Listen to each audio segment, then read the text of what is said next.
ल आसिङ राख्नुलाई कस्तो लाग्यो त केबल कार हैन चढ्दा अघि त कस्तो होला भने त आनन्द भयो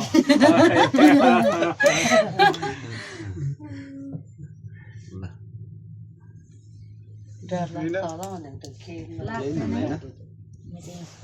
अहिले त झार्दा चाहिँ केही हुँदैन तल जाँदा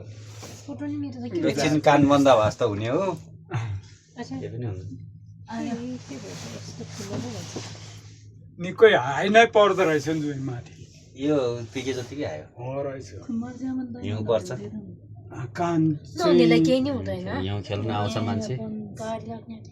खै त अनि फोटो खिचाउने के निकै बन्द किन बन्द यस्तो हुँदो ठुलो पो रहेछ भइदिन्छ यो सानो कहाँबाट बन्छ हो एक इन्च चाहिँ हुन्छ यो अन्त त्यहाँ चाहिँ यस्तो सिधै हेर्नु नि अनि यत्रो ठुलो पो आउँदो रहेछ आताभरि म यत्रै होला नि के हो बत्तल प्लेन प्लेन पनि भयो